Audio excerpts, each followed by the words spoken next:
Ditafsirkan iman itu ialah dengan tasdik. Bila kita bercakap tentang iman, dari sudut hakikat iman itu, hakikat makna iman ialah berkaitan dengan tasdik, membenarkan hati kita. Membenarkan apa dia? Membenarkan akan segala maudhu' iman. Maudhu' iman itu maksudnya kandungan pelajaran iman. Itu banyaklah. Nombor satu sekali ialah kewujudan Allah Ta'ala. Itu nombor satu. Mana Allah Ta'ala itu wujud, mana segala sifat uluhiyah Allah Subhanahu Wa Ta'ala, mana sifat kenabian Nabi dan perkara yang berkaitan dengan sam'iyat, dan akhirnya apa saja yang dibawa berita oleh, yang diberitakan oleh Rasulullah, itu masuk dalam mawdu' iman. Wajib kita kena membenarkan, wajib kita kena yakin, pegang kemahkumin. Mana kita membenarkan dengan hati, maksudnya hati kita kata, ya sungguh inna azabal qabri haqqun, umpamanya bahawasanya azab kubur itu ialah sebenar. Dalam hati kita membenar kata, ya sungguh. Jadi iman, jadi kalau kita nak menilai iman itu sendiri, nak menilai tentang hakikat iman seseorang itu, ialah penilaian yang perlu diambil juga ialah tentang setahu mana membenarkan hatinya, yakni yakin hati dia terhadap mawdu' iman itu. Daripada iman inilah, keyakinan kita inilah, daripada membenar hati kita inilah, barulah dia akan menerbitkan Islam. Islam itu ialah berkaitan dengan amal az-zahirah. Mana amalan yang zahir, semaya, puasa, zakat, haji, itu dia panggil Islam. Islam ini adalah pembuktian kepada iman. Kok kita kata yakin dalam hati, yang kita membenarkan dalam hati kita, bahasanya ada hari akhirat dulu, hari pembalasan. Mana bukti dia? Buktinya kita buat, yakni dengan melakukan perkara yang diwajibkan, itu mengelakkan daripada kena seksa api neraka. Yakin pada kata tu, yakin. Kita yakin, kita kata, tapi kita tak buat. Ya dah, pada yakin kata tu. Kata melakukan maksiat ni jadi dosa mana api neraka. Yakin pada tahu satu. Tahu adalah dia panggil peringkat awal untuk memasuki kepada tasdik sana. Tetapi di sana ada manusia hanya berhenti pada tahu saja. Betul lah peringkat permulaan Allah Ta'ala khitab kepada kita, fa'lam annahu la ilaha illallah. Mungkin tahu. Tahu itu adalah wasilah. Wasilah ialah jalan untuk menyampaikan kepada akidah yang betul. Kalau kita duk i'tiqad dengan tidak ketahui kebenarannya apa dia, boleh jadi duk i'tiqad perkara yang palsu, yang tak betul. Itu dalam akidah tauhid kita kena tahu untuk sampai kepada akidah yang betul. Dalam fiqh kita kena tahu untuk menyampaikan kepada amalan yang betul, amal yang sah. Maknanya tahu ni itu maknanya adalah sebagai wasail, sebagai wasilah, sebagai jalan yang menyampaikan kepada maksud. Maksud dari akidah tauhid ialah i'tiqad. Tapi macam mana nak pisahkan kepada i'tiqad yang sahih, yang benar? Ialah kena tahu dulu Allah Ta'ala ni siapa dia, Nabi ni siapa dia, mana hari akhirat ni macam mana. Kalau kita tidak tahu, kita i'tiqad menyalahi perkara yang sebenar, boleh jadi. Jadi maknanya tahu untuk mengesahkan akidah, dan dalam fiqh, dalam syariat, tahu untuk mengesahkan ibadah, untuk mengesahkan amal. Jadi hakikatnya maksudnya ialah i'tiqad yang sadiq, mana yang betul, yang benar, dan amalun sahihun, amalan yang sah, atau ibadatun sahihatun, ibadah yang sah. Jadi sekarang berkaitan dengan iman, iman ialah tentang yakin kita, membenar hati kita tentang ketuhanan Allah Subhanahu Wa Taala. Apa dia ketuhanan Allah Taala? Allah Taala itu ada, bahawasanya Allah Taala itu ada sungguh. Itu makna ketuhanan Allah Taala. Bahawasanya Allah Taala itu bersifat dengan kudrat. Itu maknanya menisbatkan sifat ketuhanan Allah Taala. Yakni kita kena yakin, kena membenarkan. Membenarkan itu dia bagi iman. Jadi Nabi kata, afdalul iman, sebaik-baik iman itu, iman yang paling utama, maknanya iman hok nombor satu, hok first class, mana kelas yang pertama, ialah bahawa engkau tahu bahawa sebenarnya Allah Ta'ala sentiasa bersama engkau di mana-mana sahaja engkau berada. Inilah juga yang dipanggil sebagai apa dia? Yang dipanggil sebagai maqam ihsan. Kerana ihsan itu adalah kesempurnaan iman. Ihsan, dia ihsan ni tak lain tak bukan ialah diri iman dan juga Islam itu sendiri dah. Orang yang sampai kepada maqam ihsan bermakna dia sampai kepada maqam iman yang sempurna dan Islam yang sempurna. Ihsan ini adalah sebagai kesempurnaan iman dan juga Islam. Itu ihsan, hebat. Maqam ihsan, ihsan ni kalau kita terjemah bahasa Melayu betul-betulnya maknanya buat baik. Tapi kita kena bahas lagi apa maksud buat baik yang sebenar pada hakikat. Sebab itulah diterjemahkan juga, dimengertikan juga makna ihsan itu ialah kesedaran yang tertinggi. Kesedaran yang tertinggi, kesedaran yang paling tinggi, kemuncak kepada kesedaran yang dimiliki oleh manusia. Apa dia? Berdasar sedar kata Allah Ta'ala sentiasa memerhati kita, sentiasa ada dekat kita. Kalulah kita ni boleh duduk dalam keadaan tu kasih kata Tuhan tu beli semua kita. Ada pada masa tu kita ni nak buat maksiat, ada betul. Sebab itulah dalam suatu hadis Nabi kata la yazni az-zani hina yazni fa huwa mu'min. Tidak berzina seorang berzina ketika dia berzina sedangkan dia beriman. Maknanya orang yang sedang berzina masa tu dia tak beriman. Maksud tak beriman itu bukan kafir tu. Bukan lagi tu maksud dia.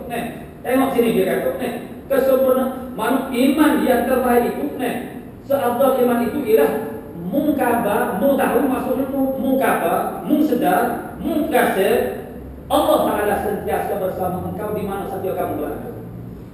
Jadi kalau seorang itu dia berkasih Tuhan ada bersama dia, duk boleh dia, duk dengar dia, masa tu dia nak zina, boleh ke tak? Tak boleh, tak jadi.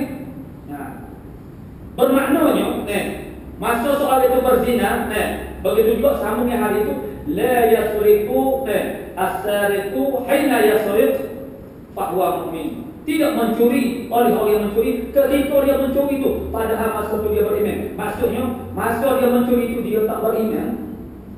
Masa mula ambil harga orang itu mana Tuhan ada pada masalah. Tuhan ada, tak ada. Masa kita buat maksiat, masa tu Tuhan ada pada. Tuhan ada pada kita. Hakikat Tuhan itu ada semua ni. Maka masa tu kita yang jadi dulu tak teringat, tak berasa buat ataupun buat tak berasa. Aku nak ayat kata ihsan. Kalau kita boleh duduk tahan dia, semaya ni ialah kita mengadap Rabbul Jalil, mengadap Tuhan yang Maha Besar. Silatun bainal abdi wa rabbih. Semaya ni ialah silah alat komunikasi. Tuhan bersama dengan hamba-Nya. Mana kita duduk berbuah-buah, duduk bercakap-cakap dengan Allah Subhanahu Wa Taala. Duduk dalam semaya ni pun kita boleh bertoya lagi. Boleh beringat lagi perkara lain. Pada masa tu di mana Tuhan? Mana Tuhan? Tuhan tu mana? Mana Tuhan ada? Kita duduk semaya tapi ada lagi benda lain lagi tu. Menyahu dia bagi hati kita sehingga teralih perhatian kita daripada membesarkan Allah Subhanahu Wa Taala. Ni duduk semaya. Itulah dia bagi maqam ihsan. Dan inilah afdalul iman. Yang dikata afdalul iman itu tak lain tak bukan ialah maqam ihsan. Kesedaran yang tertinggi, khabar yang paling tinggi sekali, khabar kata Tuhan itu duduk bersama dengan kita, duduk berhati kita, duduk kelih kita semua. Orang tidur mana dia tak khabar. Orang tak tidur ada juga tak terkhabar. Orang yang tak khabar, cara tak khabar semua daripada tak khabar maknanya tak semua dia tak khabar dia tak khabar padahal dia tak khabar apa-apa. Muka dia duduk jalan di mampu wakil dia.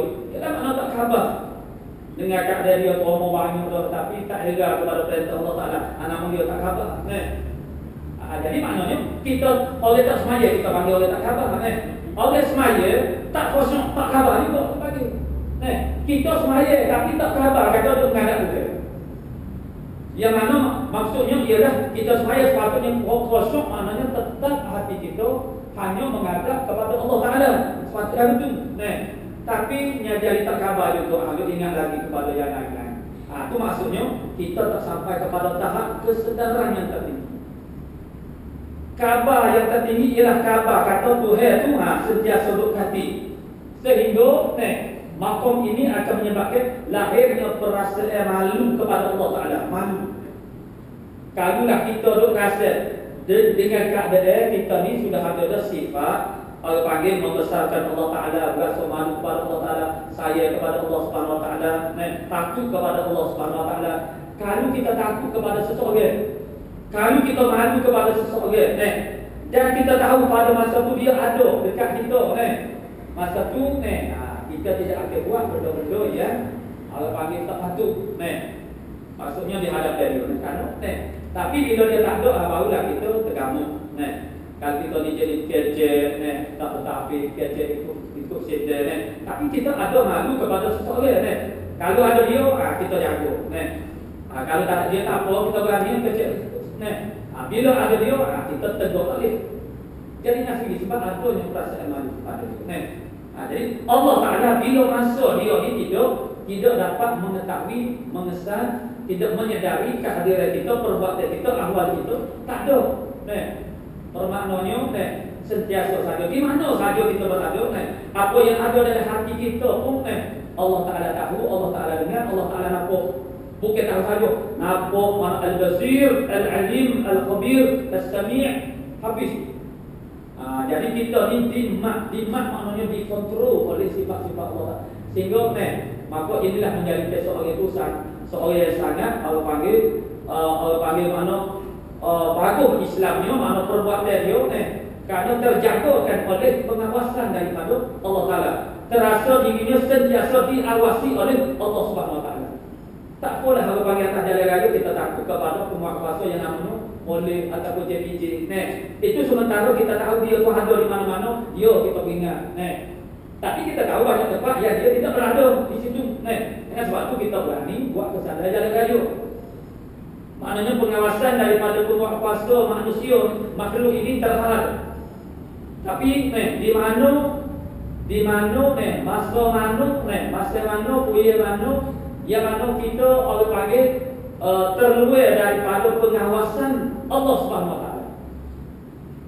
Di mana sebutkan satu tempat, sebutkan satu masa yang mana pengawasan Allah Taala tidak terkesan terhadap diri kita. Maknanya kita tidak diawasi oleh Allah Subhanahu Wa Taala. Tidak ada. Sentiasa. Jadi inilah dia panggil sifat yang tertinggi. Inilah dikatakan sebagai ihsan. Sentiasa oleh panggil mengetahui Allah Ta'ala itu bersama dengan kita. Maka ihsan ini yang kita katakan makna dia berbuat baik. Umpama kita buat amal kebajikan, kita buat ibadat, namun dia buat agama itu buat baik itu. Tapi dari segi Islamnya tidak dinamakan buat baik lagi. Kita tolong betul pada zahirnya dia panggil buat baik, tapi kita tolong itu kerana apa dia? Kalau kerana Allah Ta'ala baru nama dia buat baik. Mana kita buat baik kepada kita sendiri, kerana kita buat itu makna kita akan dapat pahala, jadi pahala daripada Allah Subhanahu Wa Ta'ala. Kita buat ibadat, kita buat kebajikan, dia buat baik pada sebenarnya. Tapi kalau kita buat itu kerana nak menyambung, nak supaya kata baik, supaya orang panggil kita dihormati ataupun kita mendapat hasil dunia bahagia dunia, maka nama dia tidak buat baik dari itu. Buat baik ini sehingga Allah Ta'ala terima amal ibadat kita dan Allah Ta'ala beri pahala kepada amal ibadat kita. Itu baru panggil buat baik. Bermakna itu ialah ikhlas. Amal yang kita buat itu maknanya kalau tidak ikhlas, namun dia tak buat baik lagi. Bermaknanya buat baik ihsan itu, ihsan dengan ikhlas ini adalah dua perkara yang berbeza, tetapi dia panggil talazum berlazim-lazim. Begitu.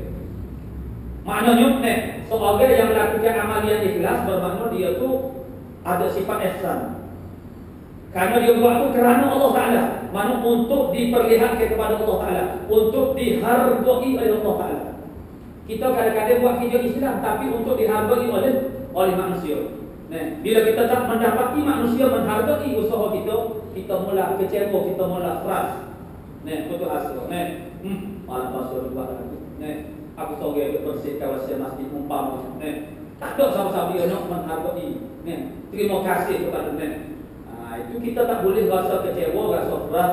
gaso orang panggil patah hati ni, kerana tidak mendapat perhatian, tidak dihargai oleh manusia, kerana sebenarnya kita buat kerja untuk Allah Subhanahu Wa Taala.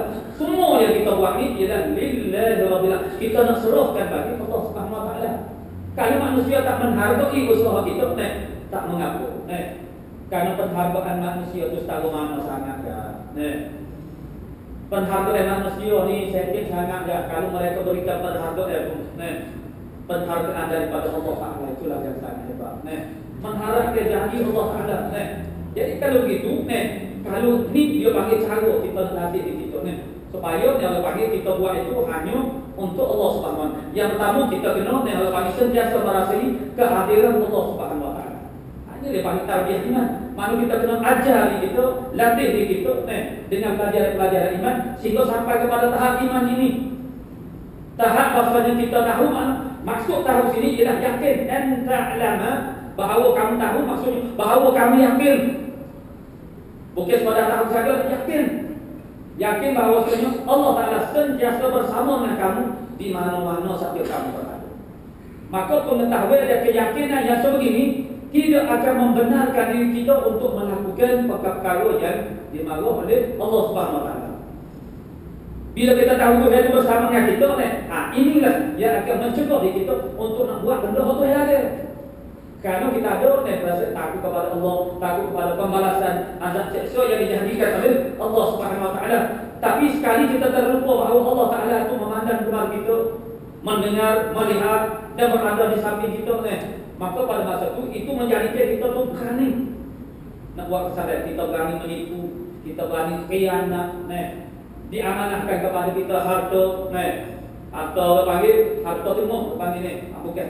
Tapi kita berani khianat dalam perniagaan, kita khianat, mana dengan manusia khianat, dengan Allah Taala khianat, apa? Kerana kita tak berasa bahasanya Allah Taala tu tahu, Allah Taala tu berada di samping kita. Itulah pentingnya. Jadi maknanya orang panggil pendidikan iman, tarbiyah iman dan juga tadrib latihan iman. Jadi kita biasa dengar ada satu cerita, bagaimana kanuk-kanuk, itu orang panggil kanuk-kanuk pun apabila dididik dengan cara yang betul akan melahirkan orang panggil tercetus dan tumbuh dalam hatinya iman yang ikhlas ini.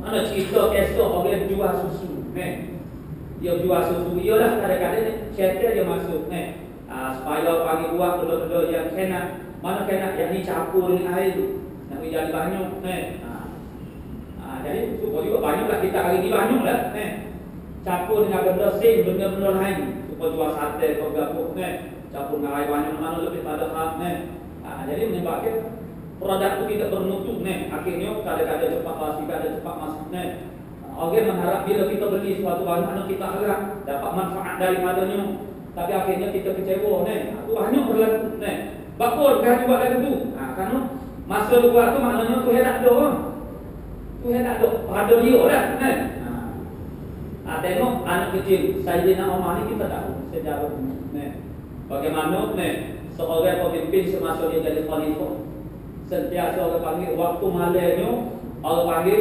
merondo sendiri, mana mengambil inisiatif, mana merondo daripada rumah-rumah yang orang panggil gapa-gapa ada lorongnya, melihat apa yang berlaku kepada rakyat, dan orang panggil ketakutannya tentang dipertanggungjawabkan di akhirat dulu sebagai pemimpin, sehingga menyebabkan dia sendiri orang panggil memikul orang panggil kuning-kuning kandung, mencari rumah-rumah al-aramil wal-aitam, mana ibu-ibu tunggal dan juga anak-anak yatim, sehingga sahabatnya menarik jangan, maknanya tak layak kamu, lalu saya nama kata, adakah kamu nak tanggung, nak orang panggil dulu bawa dosa aku di akhirat dulu, kalau nak tak boleh mari dulu, kalau hidup, kalau tak sedang dosa aku akhirat dulu, biar aku tanggung sendiri, biar aku pikul sendiri. Begitulah cakap orang panggil begitu seperti hati dia, dia takut di atas diri dia dipertanggungjawabkan.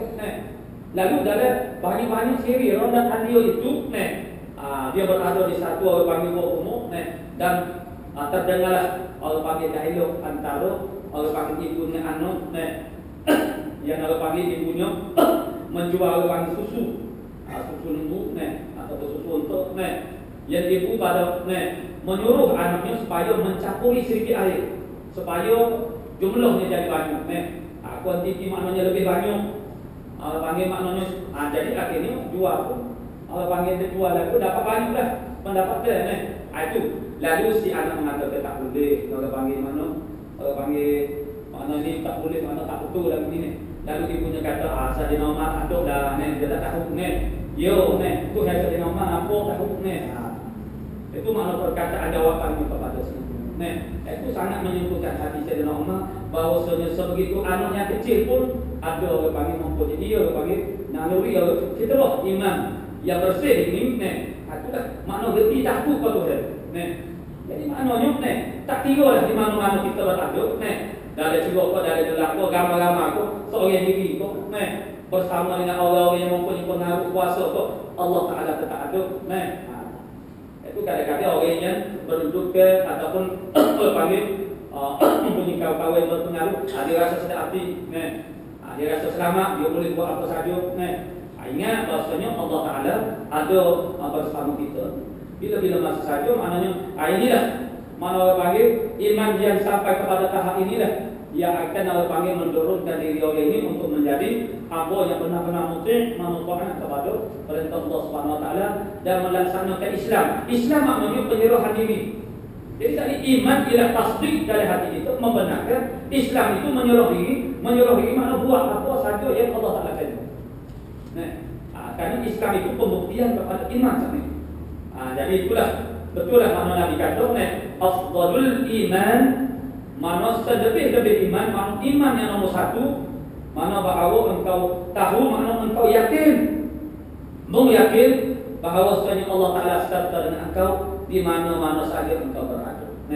Jadi ni dia ada satu mungkinnya ada satu aku baca ni lama dok cerita bagaimana ulama dia mendidik orang panggil maknanya anak saudara dia dengan orang panggil untuk bukan mudah orang panggil kita nak benda ni perlu kalau kita didik semakin dia daripada kecil lagi.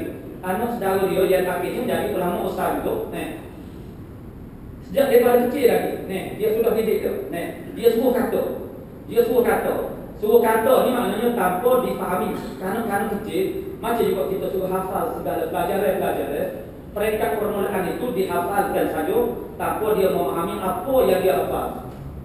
Itu memang cara lepas metod mana cara pembelajaran Islam macam tu.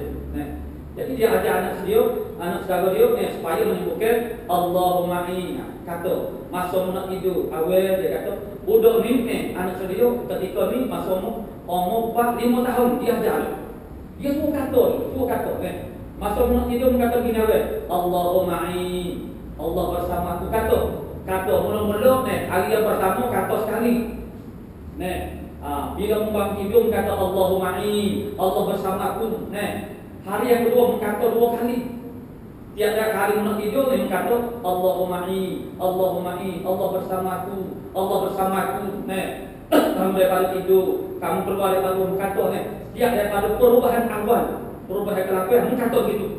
Hari yang ketiga kata 3 kali sehingga orang panggil dia mengulang-ulangi orang panggil perkataan yang sama itu dengan jumlah yang banyak sehingga akhirnya perkataan itu dia akan masuk dalam hati. Kita kena ingat ni falsafah perkataan ini sebab itulah kita suruh supaya kita meratibkan orang panggil zikrullah ini. Mana kita kata subhanallah itu dia panggil nak ajar hati. Subhanallah maha suci Allah Ta'ala daripada segala kekurangan ini. Kita kata tu dia supaya makna dia tu orang masuk dalam hati kita. Kata lama-lama makna itu akan menyerap dan akhirnya akan jadilah seorang itu makna menghayati makna. Jadi apa saja makna Allahu Akbar, Allah Maha Besar, Allah Maha Besar. Jadi lama-lama hati dia akan menangkap makna. Apa yang kita lafazkan itu dia mengalir di lidah saja. Dia mengalir perkataan itu dia mengalir di lidah. Di dalam perkataan itu ada makna. Makna itu kita nak sambal dengan hati kita. Tangkap makna dia duduk dalam hati. Biar hati kita menghayati makna-makna. Jadi samalah. Makna dia tarbiyah anak saudara dia ni. Katakan Allahumma in Allah bersama aku, Allah bersama budak ni pada mulanya tak ada 3 sekarang, dia tak payah apa dia kata. Tapi bayangkanlah dia membesar dengan umurnya tahun 7 tahun dengan keadaan gini, dan dia ajar Allahu syahidun alayya, Allah Ta'ala menyaksi di atas aku. Dia suruh kata. Itu cara ni dia orang panggil metod mana cara seluk. Cara pun dia macam mana nak pergi melekat dalam hati seorang itu, supaya orang kuat melekat dalam hati dan ingatkan dia terhadap Allah Subhanahu Wa Ta'ala. Kita diajar supaya baca bismillah, nak buat sesuatu bismillah. Jangan tinggal Allah Subhanahu Wa Ta'ala dengan nama Allah, mana asta'inu, makna dia aku minta tolong dengan nama Allah Subhanahu Wa Ta'ala. Kalau kita tak buat, kita tak boleh buat, melainkan Allah Ta'ala tolong. Jangan rasa kita boleh buat. Biar Allah Ta'ala sentiasa berat. Kita kena yakin khabar Tuhan bersama kita, dan kita jangan tinggal Allah Ta'ala. Nak buat apa pun, bismillahirrahmanirrahim. Bermakna tak tinggal Tuhan. Bila kita tak tinggal Allah Ta'ala tidak akan tinggal kita. Masuk kita susah banyak. Dan orang panggil yang paling susah sekali ialah sakaratul maut. Kalau Tuhan tak tolong kita, nanti kita. Jadi kalau kita sentiasa berasa Allah Ta'ala bersama dengan kita, Allahumma ma'i ajar. Anak kita pun kita boleh ajar. Mana orang panggil katakan dulu, suruh dia kata dulu. Akhirnya bila dia orang panggil berhadap dengan pelajaran Islam, akhirnya dia akan semakin mengerti. Dan mengerti, mengetahui itu tidak cukup, tapi nak menjadi bekas dari hati. Bekas dari hati supaya sentiasa kita telah terdidik dengan perasaan merasai bahasanya Allah Ta'ala berada bersama dengan kita. Untuk mengekalkan perasaan Allah Ta'ala sentiasa berada dengan kita. Payahlah sebab dalam kehidupan kita macam-macam perkara yang datang dalam kehidupan kita. Perkara yang menyebabkan, perkara yang menyedihkan, itu akhirnya menyebabkan kita jadi terlupa. Hingga kita ikut hati kita, ikut hati kita, nak mahu kita tak ingat dah Allah Subhanahu Wa Ta'ala. Jadi apapun yang berlaku, kalau kita sentiasa ingat Allah Ta'ala bersama dengan kita, bermakna Allah Ta'ala sentiasa akan, kalau kita ni orang panggil tidak meninggalkan Allah Ta'ala, mana tak kena kepada Allah Ta'ala, mana tidak buat benda-benda Tuhan tak suka, Tuhan marah, bermakna kita berhak untuk sentiasa mendapat pertolongan daripada Allah Subhanahu Wa Ta'ala. Jadi inilah yang digambarkan oleh Nabi ini, tak lain tak bukan dikenali juga sebagai maqam ihsan. Ihsan adalah kesempurnaan kepada iman. Bermakna iman seorang ini sempurna. Kalau dia boleh duduk, akan dua ini. Jadi mudah-mudahan maknanya itu bagi kita usahakanlah sesuatu supaya hati kita sentiasa subur dengan ingatan kepada Allah Subhanahu Wa Ta'ala. Kerana segalanya ialah Allah Subhanahu Wa Ta'ala. Asy-Syafi yang menyebutkan Al-Kafi, yang mencukupkan Al-Wafi, yang menyempurnakan apapun, yang mengembalikan, yang memberi, yang membahagiakan kita. Itu semuanya ialah Allah Subhanahu Wa Ta'ala. Maknanya dalam kehidupan kita macam-macam perkara yang berlaku, kita hanya bergantung harap, kita nak tupel Allah Subhanahu Wa Ta'ala. Makhluk kita tak boleh nak tupel kerana mereka sendiri pun panggil maknanya panggil bergantung kepada Allah Subhanahu Wa Ta'ala. Ila Allah Subhanahu Wa Ta'ala ka'lamu bisawab. A'udzu billahi minasyaitonir rajim. Bismillahirrahmanirrahim. Alhamdulillahi rabbil alamin wassalatu wassalam ala asyrafil anbiya'i wal mursalin wa ala alihi washabbihi. Allahumma taqabbal minna innaka antas samiul 'alim wa tub 'alaina ya maulana innaka antat tawwabur rahim. Allahumma inna nas'aluka al-'ilma khaifin wa inabata al-mukhbitin wa syukra as-sabir wa tawbata as-siddiqin. Sallallahu alaihi wa sallam Muhammadin wa ala